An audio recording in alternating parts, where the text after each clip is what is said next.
Hello and welcome to the Pride Spotlight. Here we meet other Pride members and get to know them a little better and find out what brought them to our community. My name is Rheama and I am honored to be your host. Today we'll be meeting with Michael Davidson. Welcome, Michael. Hey, thank you, Freema. Before we Hey, thank- dive into what brought you to the Pride, can you share with us a little bit about yourself, your day to day, and where you're located in the world? I'm Michael Drummond Davidson. Um, I live on a remote farm in northern central Mississippi, and I love it. I'm a New Yorker. I started out my working life in the mines, and when I was a kid, and I've had experience in the mines that was really unusual. I don't know how much time we have, but I'll be brief. We opened up a large seam underground, this is a half mile underground, and a cubby hole appeared. And the guys that I was with, I'm 20 years old now. Guys that I was with went for break, and I decided to climb through the cubby hole. And so this hole opened up, and I crawled inside the hole, and just with the light of my helmet, and was able to stand up. I stood up in this room. I got about 5 feet in the hole. I was able to stand up. I stood up in this room, and it was like this narrow closet, but I was I was stage right to a wall of crystals.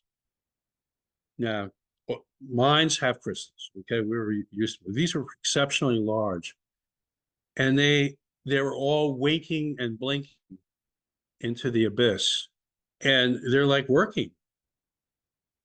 And I had never experienced anything like this. I was dumbfounded. I was in awe. And after about 30 seconds, it was like my presence was noted and they shut down slowly, but they shut down. And, I had this, I said to myself, what did I do? I'm so sorry. I didn't mean to do anything here.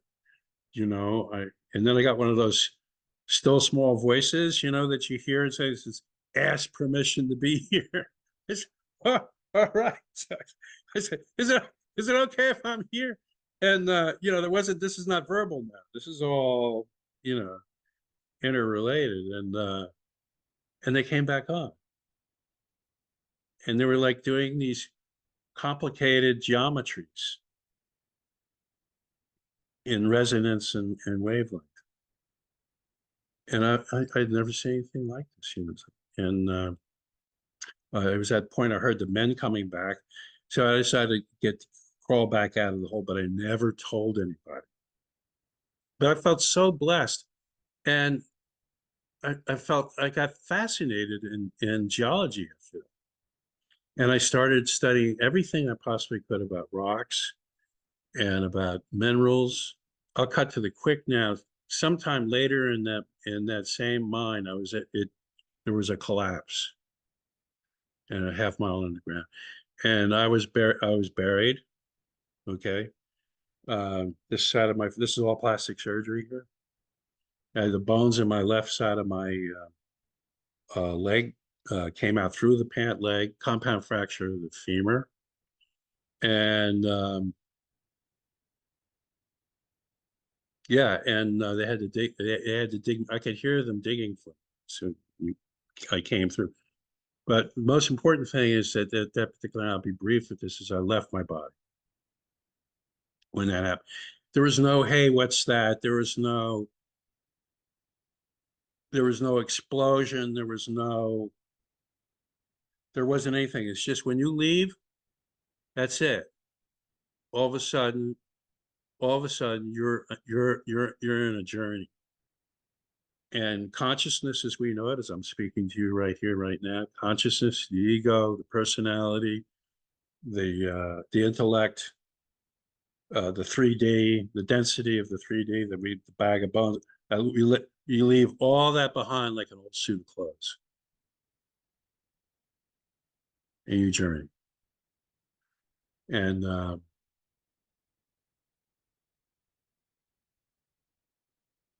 so there was a lot here at play. There was a lot at play. One is resonance, one is vibration. Um, it's just that the world we live in is very, very dense. It's a very, very dense world. And the emotions are very dense. And the emotions are easily get triggered. In this journey, I met my mother who had died 2 years before. And uh, and that was the greatest thing. You know, I knew that she loved me. You know, all I wanted to do actually was be with her because I was in this heart holodome of love near a river of white diamonds. I've never, nothing like that. I had no desire to go anywhere else. I was just in this deep sense of reunion and love. I mean, it was just like overwhelming. Boom, back in my body. Hearing the guys digging for me, everybody's cussing and yelling. You can hear them. And I'm looking, I didn't know where, I thought I was in a nightmare. I thought I was home in bed and I was having a nightmare. I'm looking at this bone sticking out of my pant leg. I mean, what's going on here? There was something on my chest. It was my eyeball. What's wrong? What, what is this world that we live in? What is this place? It's a nightmare. And the first guy that dug me out, they had to lower somebody down a rope. First guy that dug me out, he threw up. It was a friend of mine. Imagine your friend throwing up when they see you. Crazy. It's a nightmare. I didn't want to live in this reality. The reality was back with my mother. That was real. My then girlfriend and I decided we were going to go to Scotland because I'd been through this ordeal, and I was finally at a place where I could go back to my stonework and go back to stonework. And I got to Scotland, and just by happenstance or by design, we visited a place called Findhorn, what was in its infancy, and I became one of the stonemasons there, building what's called the Universal Hall there. So, I'm going to Scotland. I go to Scotland, and I'm being a tourist, and I go to this place. I end up living and working there for 5 years. Amazing, just amazing. So I'm a Scottish trained stonemason. I created a business for myself where I specialize in historic masonry. That's what I became interested in. Came back to New York, and in New York, restoration preservation was just taking off. It was huge, and they were all looking for craftsmen that knew something about stone. Well, I was uh, exactly, but it's one of those things where I'm the right guy at the right place, but I really, it's like I'm still a kid. I'm still a kid, you know what I mean? So I was very lucky. I was in the right place at the right time. And so very, very thankful and very fortunate for that. But when I was at Findhorn, one thing that when I got there, if those that don't know what Findhorn is or was at that time, is they communicated with the plant kingdom. And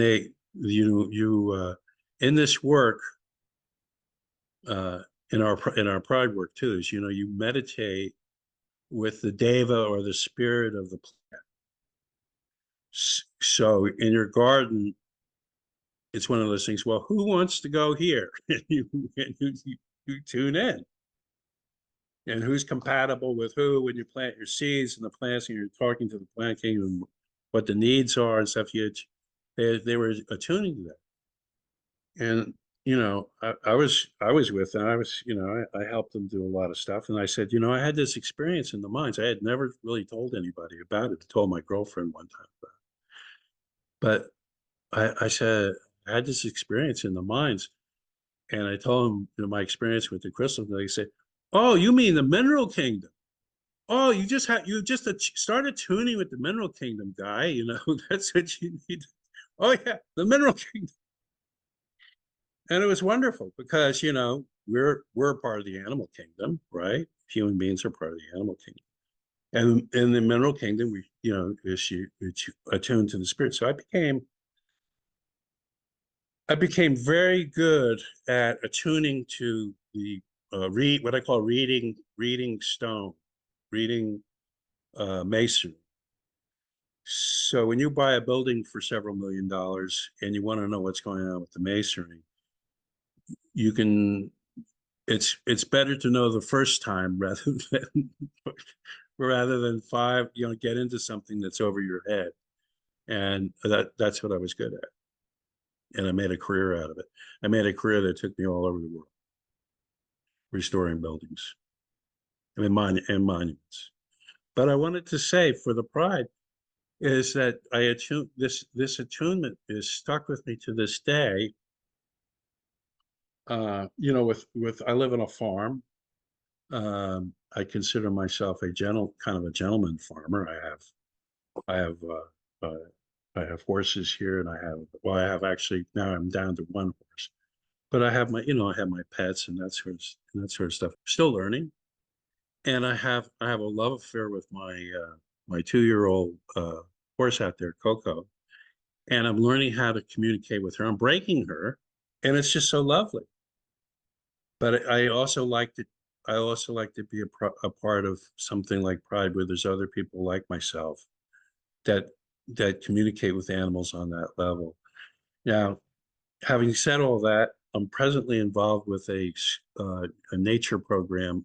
We have a swamp here. The beautiful thing about this part of the world is we have these cypress swamps. Now, if you don't know, a cypress tree grows underwater and comes up through the water.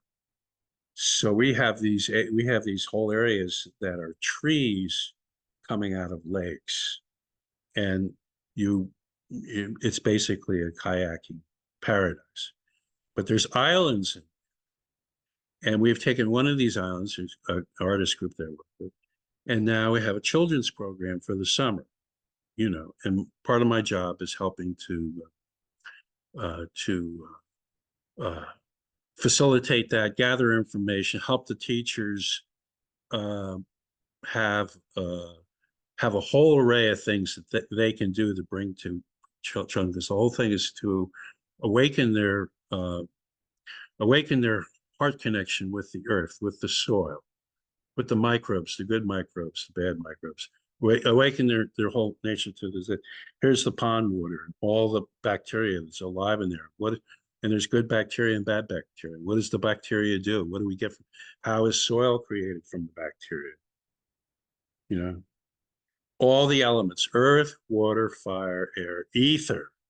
So I'm bringing down my gongs, you know, because kids love that, but to show that we have vibration and the gong has vibration, and maybe we can marry the two and journey with that. Just play, really, and show them the magic of it. So, and also in life, I'm a polarity therapist.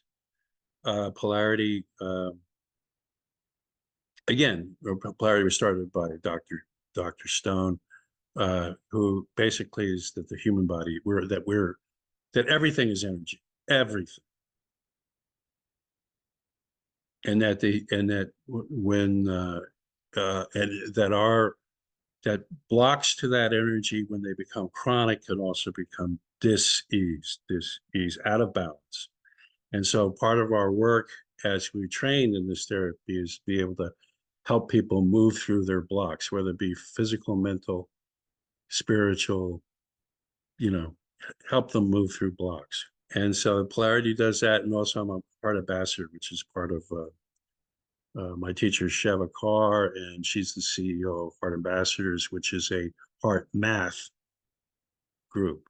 So that's me. So I'm really keen on this being able to speak openly about animal communication and to be able to try different stuff with people and suggestive stuff, because I found this relationship with my horse to be so magical. Now, I understand that the horse has a heart that's 5 times the size of our. I didn't know that. And, you know, Well, our heart has electromagnetic energy, or it wouldn't work. And our wisdom comes from heart, comes from the heart. Only the mind gets in the way. And so, uh, and honestly, you know, I've been working with working with Coco, with these through the heart.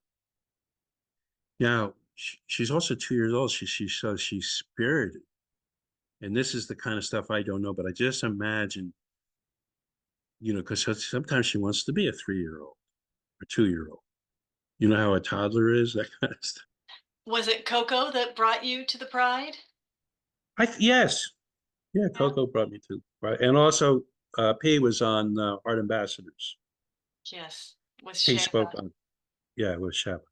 The artwork is so much has to do with frequency that we want to live in. Do you understand what I'm saying? So we practice that heart frequency, and it's sort of like, oh, and then you meet Coco, and it's sort of like, oh yeah, that's the frequency I want to live in.